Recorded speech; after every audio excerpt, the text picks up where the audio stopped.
Olá pessoal, tudo bem? Meu nome é Samuel Dalelast, sou médico e esse é o nosso espaço aqui no YouTube para falarmos sobre temas relacionados à qualidade de vida, saúde e bem-estar. Bom, o tema de hoje está aqui no quadro, álcool.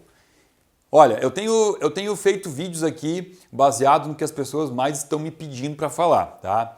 O álcool, eu confesso para vocês que eu dei uma relutada para falar sobre isso, porque eu acho engraçado alguém querer que eu fale sobre álcool, né? Porque eu penso assim, será que existe alguém dessas pessoas que me perguntou, que me pediu para falar sobre álcool? Será que alguém aqui pensa que eu vou falar algo de bom do álcool, né? Será que existe algo de bom para falar do álcool? Então é a mesma coisa que pedir assim, Samuel, fala sobre cocaína, fala sobre cortar os pulsos, fala sobre coisas que a gente não tem por que trazer isso para o nosso corpo, né? Mas então, ok, já que tem pessoas que precisam saber o porquê das coisas para daí então mudar seus hábitos, vamos lá, vamos falar sobre álcool, o impacto do álcool no nosso corpo e a partir daí vou deixar com que as pessoas, né, que estão assistindo o vídeo decidam se querem continuar promovendo esses processos inflamatórios no corpo ou não. Bom, o que a gente tem que saber aqui em relação ao álcool? Vamos começar falando sobre a questão absorção, metabolismo. A absorção do álcool, ela se dá 20% a nível do estômago. Então aqui, ó, o estômago, que a gente pensa nele só como um órgão que faz a produção de enzima digestiva e faz a hidrólise dos alimentos, ele tem um poder de absorção também. O álcool 20% é no estômago e os outros 80% a nível de intestino. A absorção do álcool ela é rápida. Você bebeu, em 5 minutos mais ou menos, você já tem a absorção desse líquido no corpo.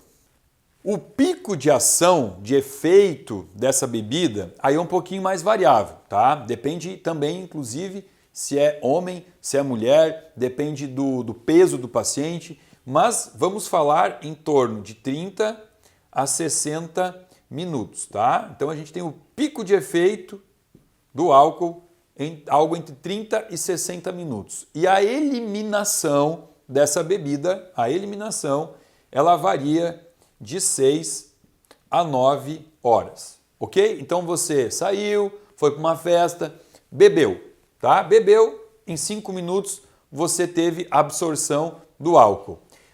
De 6 a 9 horas é o tempo que o corpo demora para expelir, para eliminar esse álcool que você consumiu. E de 30 a 60 minutos é quando você vai ter o pico máximo de efeito, de todos os efeitos no corpo, que é justamente sobre isso que a gente vai falar nesse vídeo.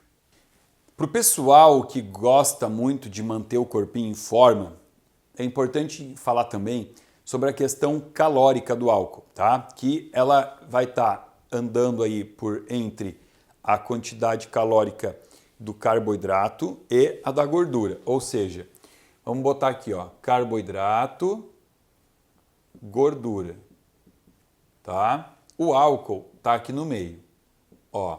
Aqui a gente fala de 4 quilocalorias por grama do carboidrato.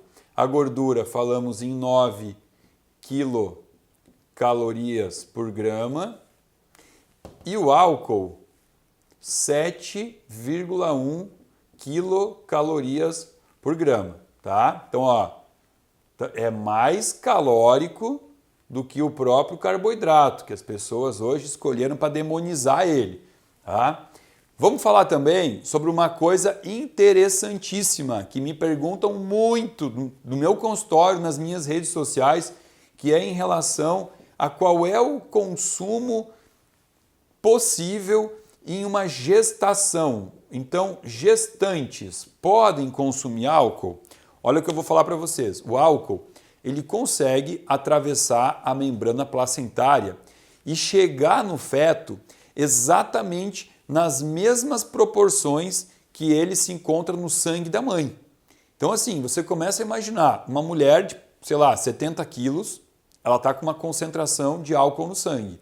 Essa concentração de álcool, ela vai chegar na mesma proporção para um ser de 1,5 kg que está dentro da barriga. Então ele é muito mais tóxico para a criança do que para a própria mãe.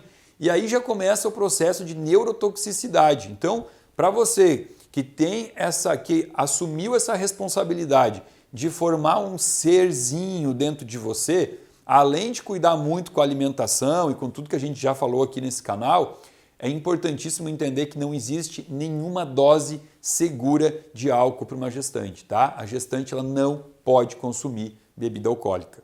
Bom, na minha opinião, o perigo do álcool começa quando a gente classifica ele como droga. Que tipo de droga é o álcool? É uma droga que chamamos de bifásica. E toda droga bifásica, ela é, de certa forma, uma ameaça ao ser humano, à sociedade.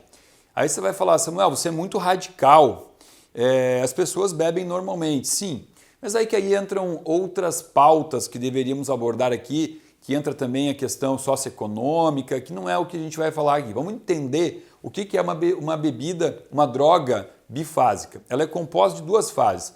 A primeira fase é a fase onde eu tenho a ingesta pouca de álcool, moderada para pouca. Quando você bebe pouco álcool, você abre os canais de cálcio. Então você permite a entrada de cálcio, abre os canais de cálcio. E com essa abertura, você tem uma despolimerização que vai aumentar a liberação da dopamina. E está aqui o motivo pelo qual as pessoas gostam muito de beber, né? Para se sentirem dopadas. A dopamina. A dopamina é um neurotransmissor que dá uma sensação de recompensa muito grande, uma sensação de bem-estar muito grande. É um neurotransmissor que faz com que as pessoas elas fiquem mais hilárias, elas se descontraem mais extrovertidas, perde a timidez, perde o senso de autocrítica. Então, obviamente que o álcool também é muito usado por pessoas tímidas, né? Na noite, na festa, na balada, aquele cara mais tímido, ele bebe para poder chegar a conversar, a largar uma trovinha na menina, né, para dar uma cantadinha, ele se sente muito, ele se empodera muito mais, ele perde o senso de autocrítica. E isso é um motivo que faz com que o álcool seja consumido por muitas pessoas, inclusive diariamente. A pessoa chega no final do dia, depois de trabalhar, ela quer ter aquela sensação de bem-estar que a dopamina promove, e a pessoa chega em casa e abre lá uma garrafa de uísque, um vinho, e vai beber pequenas quantidades todo dia. Tá? Então, isso a gente está falando da primeira fase. Só que essa primeira fase faz com que a pessoa, muitas vezes, a gente tem que entender aqui que nada é regra, tá? Muitas vezes vai levar a pessoa para a segunda fase. Então, ó, a primeira fase pode levar para a segunda. Esse aqui é engraçado, tem até uma piada que, de certa forma, eu acho que sem querer, ela traduz isso aqui, né? Que fala assim, ó, eu sou uma pessoa que bebe pouco. Mas esse pouco que eu bebo me transforma numa outra pessoa. E essa outra pessoa bebe pra caramba, né? Nunca ouviu essa piada? Então, isso é muito certo, porque para muitas pessoas a fase 1 só serve para levar para a fase 2. Vamos falar sobre essa fase 2 aqui. Por essa fase de liberação de dopamina, ela saturar logo, aí então você vem para a fase 2, que é quando eu começo a ter um aumento do influxo dos canais de cloreto, vamos botar aqui, dos canais de cloreto, aonde? Nos receptores GABA. Então aqui eu já estou atuando em receptor GABA. Por isso que nessa fase 2 eu saio daquela fase onde eu estou extrovertido, legal, alegre, e eu passo para uma fase de distimia e depressão. É muito comum você ver isso no alcoólatra, né? No cara que chega sempre nessa fase aqui, ele é mais melancólico, ele é mais chorão, ele é mais depressivo. Então você vai começando a tua experiência com o álcool numa fase que você fica muito bem, porque você aumenta aqui dopamina, né? Fica realmente dopado. Depois disso vai saturar essa via e você então vem para essa outra parte onde começa a ter a interação do GABA e você começa a ficar mais down, mais para baixo, tá? Então é importantíssimo entender isso aqui, essas duas fases, importante para você também quando estiver bebendo, eu espero que você não beba, né? Mas quando estiver bebendo, que você saiba identificar em que fase você está e depois você vai entender por que é importante identificar essas fases aqui. Eu falei que mulheres têm muito mais sensibilidade ao álcool, obviamente isso não é uma regra, mas é importante entender por quê. Já no estômago, eu começo a ter a degradação do álcool, né? Então, quando o álcool está aqui no estômago, eu tenho uma enzima que já existe aqui, que chama álcool desidrogenase, e essa enzima, ela já começa o processo de degradação do álcool, até para eu poder acelerar o processo de excreção e botar esse álcool para fora. Acontece que mulheres têm quantidades muito menores dessa enzima no estômago, tá? Fazendo com que elas bebam menos que homens e sintam-se, às vezes, apresentam o mesmo efeito, né? Qualquer dos efeitos, de alegria ou de depressão, mas está relacionado a essa enzima aqui. Outra coisa importante de entender, porque as pessoas sabem que existe um nível de alcoolismo que leva o alcoólatra para o hospital, né? Tem que fazer um sorinho de glicose e tal, que é o chamado coma alcoólico. Por que ocorre o coma alcoólico?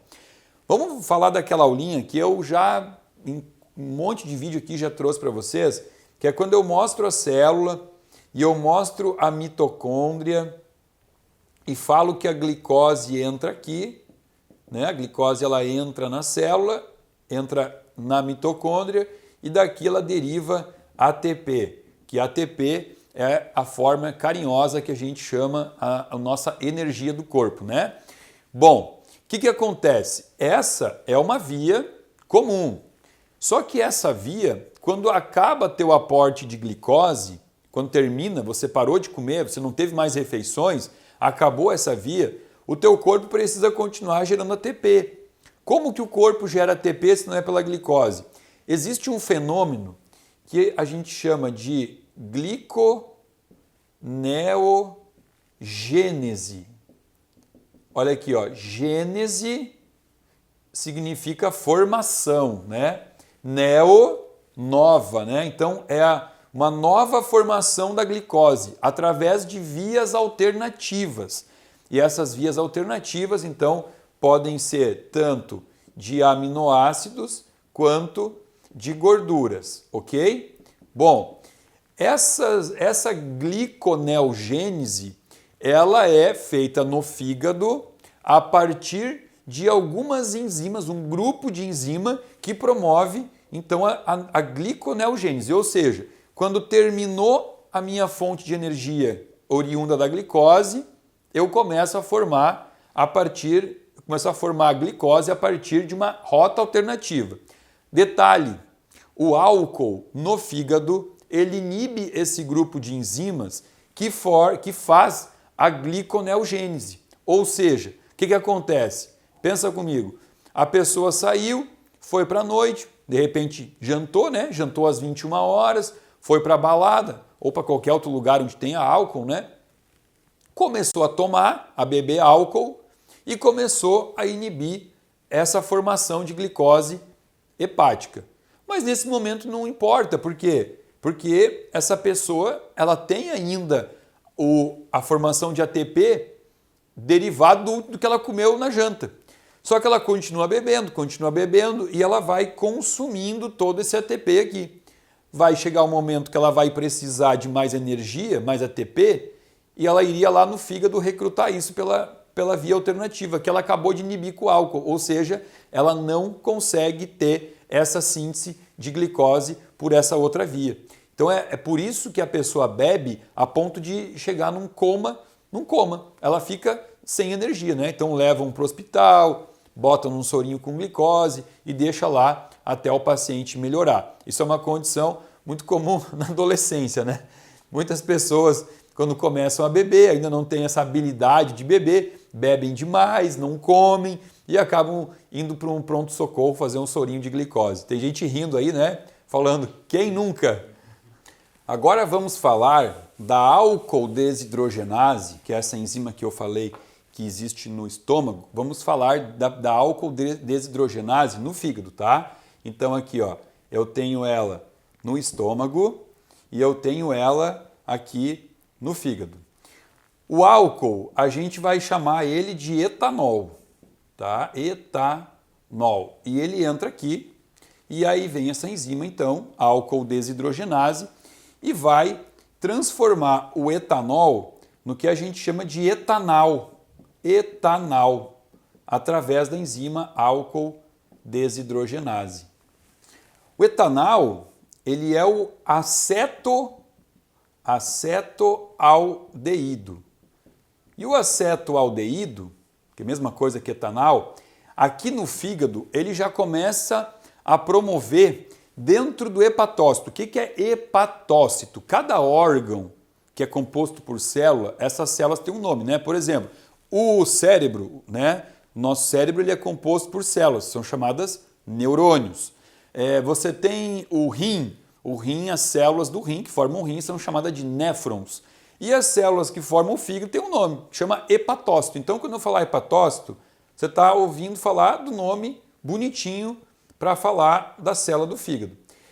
O acetoaldeído, que na minha opinião aqui, aqui começa o problema do álcool, né? Porque álcool não é um problema, simplesmente ele é calórico, ele vai te engordar. Mas quando ele passa pela ação da álcool desidrogenase, aí ele é transformado na parte mais tóxica dele. Aí ele se torna um problema para o corpo, tá? E a gente vai ver em cada lugar diferente o que o acetoaldeído faz.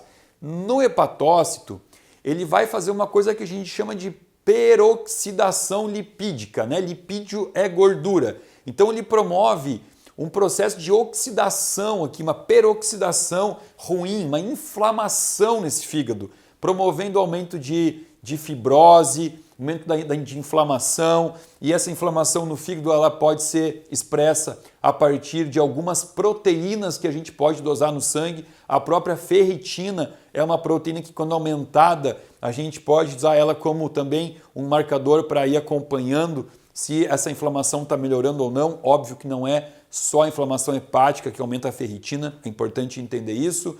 Outra proteína que aumenta nessa inflamação, proteína C reativa ultrassensível, fibrinogênio, tudo isso vai aumentando aqui, tá? Só que não é só no fígado que o acetoaldeído age. Ele tem o poder de atravessar a membrana hematoencefálica. Olha aqui, ó. Hematoencefálica. O que esse nome quer dizer? Hemato, sangue, encéfalo, cérebro. Existe uma membrana que filtra o sangue que chega no cérebro, uma espécie de uma peneira, para evitar que chegue toxina no cérebro. Só que o acetoaldeído, ele consegue chegar no cérebro e ele consegue causar uma neuroinflamação, que é justamente o motivo pelo qual no dia seguinte você acorda numa ressaca, você acorda com uma dor de cabeça, né? Essa dor de cabeça é produto dessa neuroinflamação do acetoaldeído que conseguiu chegar no cérebro, né? Então aqui, ó, no fígado, já falamos, inflamação, fibrose, no cérebro, neuroinflamação, enxaqueca, ressaca. E aí, tá valendo a pena? Tá legal? Vamos continuar. O acetoaldeído, através de uma enzima chamada aldeídodesidrogenase, ele vai ser transformado em ácido acético. O que é importante de entender aqui, ó? Eu falei para vocês que existe uma enzima chamada álcool desidrogenase, que transforma etanol em etanal, que transforma álcool em acetoaldeído. E agora eu mostrei outra enzima, que chama aldeídodesidrogenase, que transforma, vamos botar aqui, a aldeídodesidrogenase, que transforma o acetoaldeído em ácido acético. Tanto essa enzima aqui, álcool desidrogenase, quanto a enzima aldeídodesidrogenase, elas são dependentes, elas só funcionam, para elas funcionarem, elas consomem um subproduto da vitamina B3, não é D de dado, é B de bola, tá? A vitamina B3 é a niacina e esse subproduto é chamado NAD. NAD, o N aqui é de niacina. Então, tanto a álcool desidrogenase quanto a aldeído desidrogenase utilizam vitamina B3 sob forma de niacina. Já vamos entender aonde que isso vai chegar. Bom, então eu tenho aqui a aldeído desidrogenase que pegou o acetoaldeído, transformou em ácido acético e o ácido acético dentro da célula ele consegue facilmente se converter em acetilcoenzima A, acetil-CoA. Quando eu mostrei para vocês há 5 minutos atrás a célula e eu falei que a glicose ela entra na célula e ela vem aqui na mitocôndria e ela transforma em ATP, eu dei uma abreviada aqui, né? Porque na verdade eu tinha que ter contado que a glicose ela entra na célula, ganha um fósforo, vira glicose 6-fosfato, transforma em piruvato e o piruvato entra na mitocôndria sob forma de acetil-CoA. Olha que legal. O acetil-CoA dessa via aqui é que vira ATP. Então eu estou contando para vocês que quando eu como, eu transformo glicose em acetil-CoA e acetil-CoA em ATP. Só que aqui, pela via do ácido acético, eu consigo ter a acetil-CoA para conversão em ATP. Por isso que o álcool, num primeiro momento, tira a fome. Você perde a fome quando bebe, porque você começa a formar ATP por essa via alternativa aqui. Só que o problema é que se você não para de beber, você vai gerando muito acetil-CoA, acetil-CoA, acetil-CoA.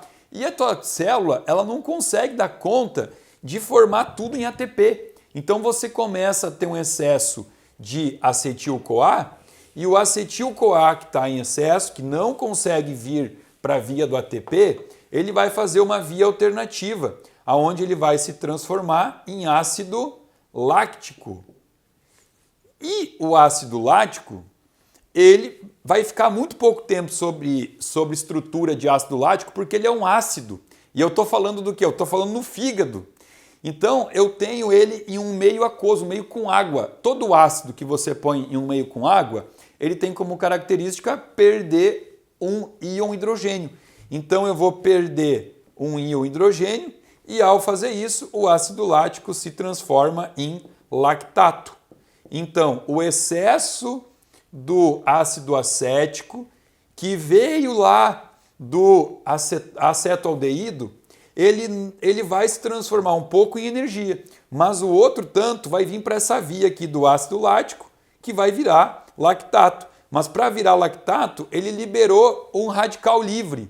Então eu começo a fazer o quê? Uma acidificação.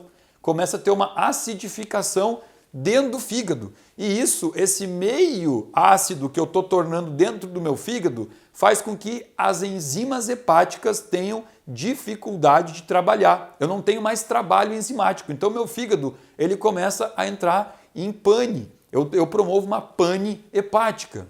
Só que isso aqui que eu falei para vocês é no fígado e no sangue. O que vai acontecer com o ácido acético no sangue? Ele vai também liberar um íon H+, e vai se transformar em acetato no sangue. Então eu acabei de liberar também H+ no meu sangue. E H+ no sangue vai tornar o meu sangue mais ácido. E isso vai gerar uma inflamação que vai ativar algumas proteínas de coagulação e vai começar então a tornar esse sangue um sangue de mais difícil fluidez. Vai circular no sangue com uma dificuldade, não é aquele sangue fluido. E isso vai promover um edema nas pernas. Por que você olha as pessoas que bebem, tem aquela perna mais inchada? Por essa inflamação gerada no sangue, porque o ácido acético liberou um hidrogênio para se transformar em acetato. O acetato, por sua vez, ele é um quelante natural de alguns minerais. O que é quelante, Samuel? Quelante é o seguinte, ó. Vocês nunca ouviram falar em fazer quelação de metal pesado? Até um assunto, né? Muito me perguntaram aqui sobre metais pesados. Tem certas substâncias no corpo que eu consigo tirar mais facilmente quando eu quelo elas. Quelar é ligar alguma coisa a algum mineral ou algum metal para poder excretar mais rápido do corpo, mais fácil. Isso é quelar. Quelar é facilitar a saída ou a entrada, né? Porque eu posso tomar minerais quelados também. Quando eu prescrevo aqui nas minhas fórmulas, eu prescrevo lá selênio quelado. Porque se eu dou selênio, o paciente tem dificuldade de absorver. Se eu boto quelado, ele absorve mais fácil. Ou seja, tanto para entrar quanto para sair do corpo, a quelação é um processo que funciona. E o acetato, ele é um quelante de alguns minerais para facilitar a excreção na urina, principalmente o sódio e o potássio. Por isso que também faz mais xixi quando bebe, né? Porque você começa a botar mais sódio para fora.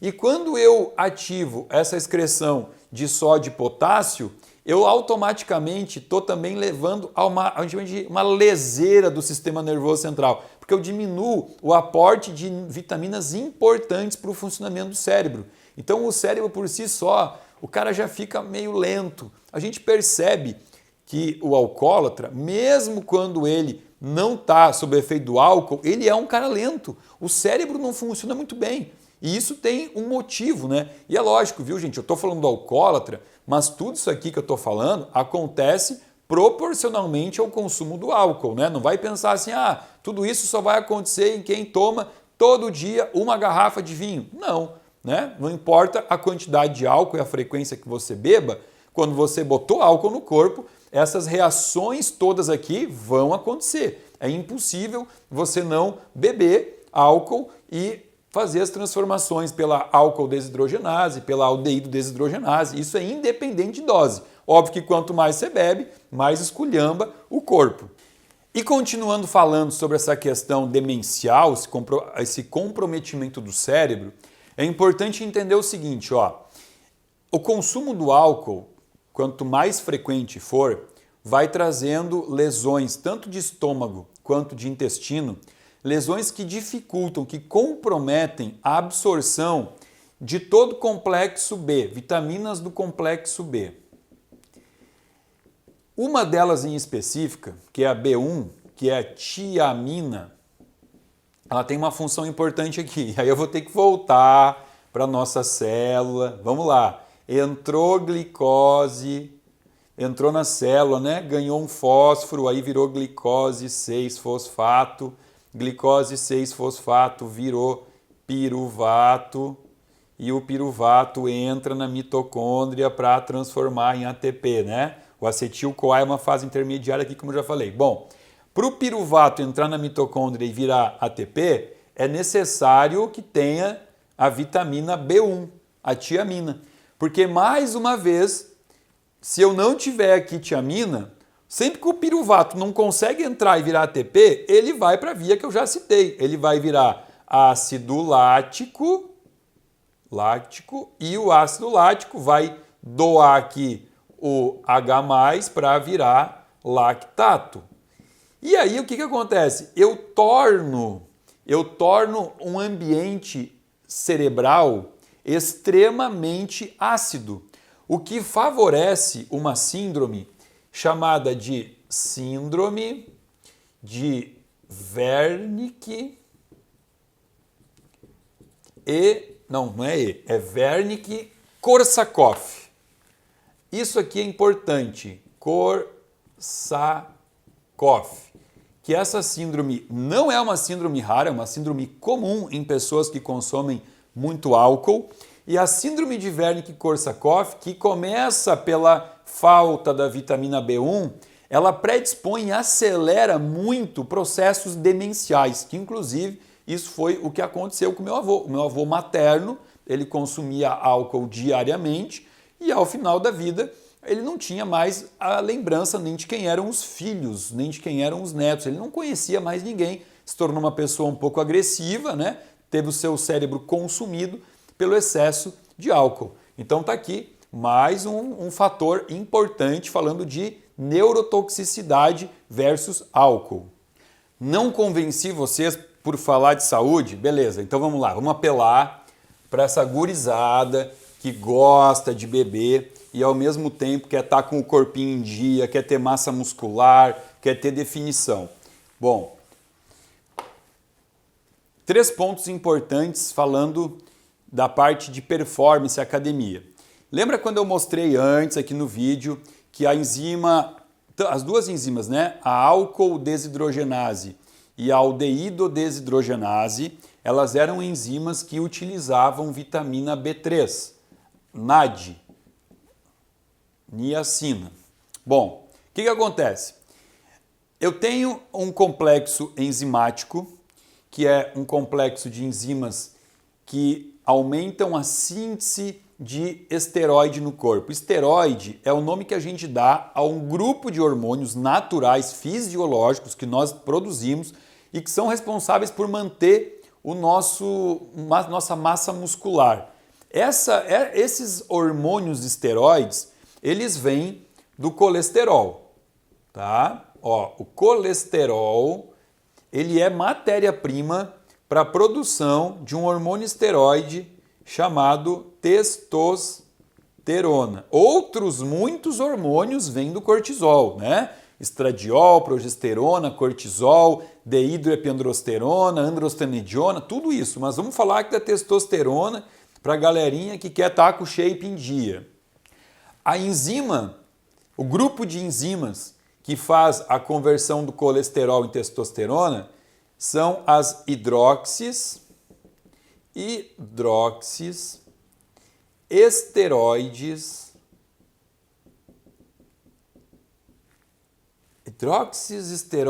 desidrogenases.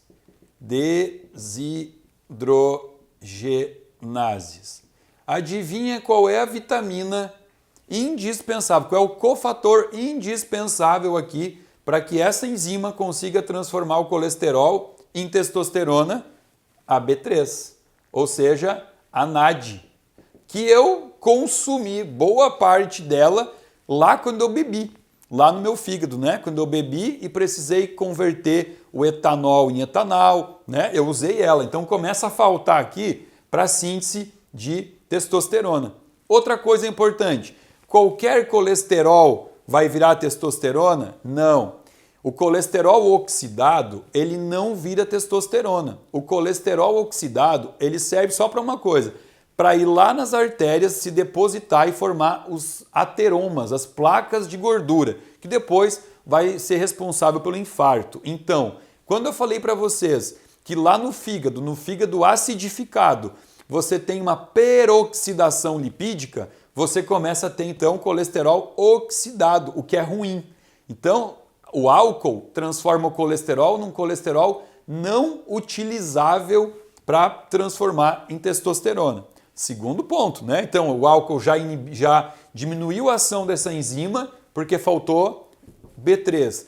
O álcool lá no fígado fez a peroxidação lipídica, o que fez com que o colesterol não se tornasse apropriado para formar testosterona.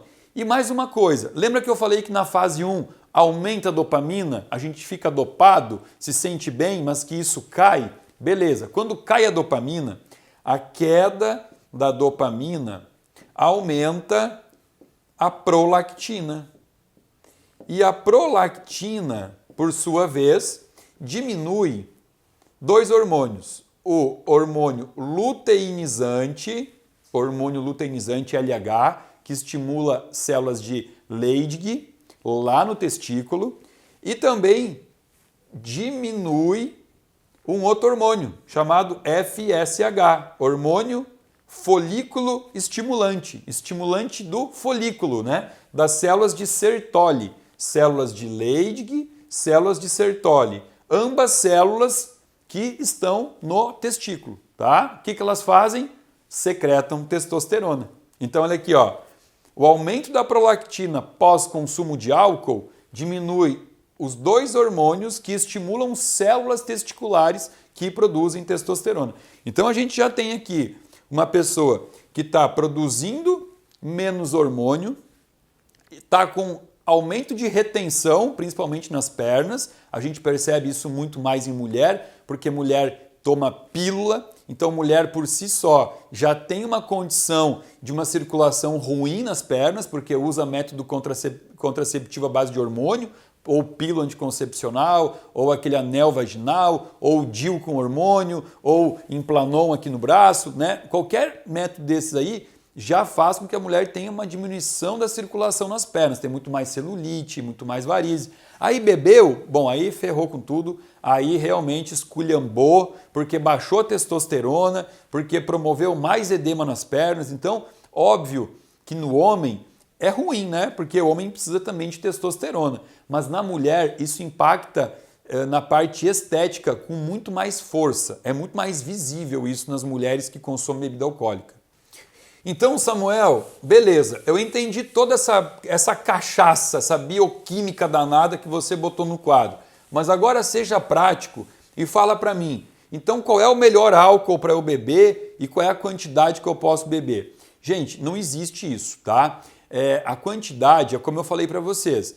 Você vai beber e a partir daí você vai ter todas essas alterações acontecendo. Quanto mais você bebe, mais alteração você vai ter. Então isso é dose dependente. Então você que escolhe, né? Eu escolhi há um certo tempo, há um bom tempo, que eu não queria mais esse monte de radical livre, esse monte de toxicidade no meu corpo. Parei, não bebo mais, tá? Me sinto muito bem assim, nunca mais tive dor de cabeça, nunca mais tive refluxo, nunca mais tive ressaca. Eu gosto de viver a minha melhor versão, né? No auge da minha melhor versão.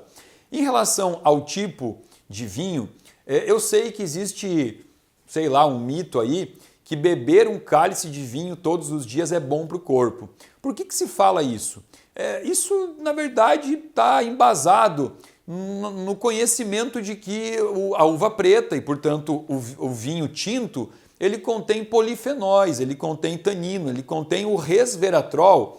O resveratrol, na verdade, eu vou dizer que é o culpado por esse mito, resveratrol. O resveratrol é um antioxidante feito a partir de um processo de xenormese que ele tem impacto, sim, na preservação do miocárdio, do coração, das coronárias, né? Ele diminui o risco cardíaco. Então as pessoas levantam essa hipótese de que beber um cálice de vinho todo dia vai fazer com que você diminua o risco cardíaco. Eu discordo disso, não tem nenhum estudo que mostra isso, que conseguiu embasar isso, porque se for assim, você pode consumir 10 grãos de uva preta todo dia e você vai estar consumindo o resveratrol sem ter que estar, para isso, bebendo álcool junto, entendeu? Então isso, na verdade, é um mito carregado por pessoas que querem poder beber o seu vinho todo dia e querem que alguém ateste isso, né? Eu não posso atestar isso, porque, como eu mostrei para vocês, o álcool não existe uma dose que seja benéfica para o corpo.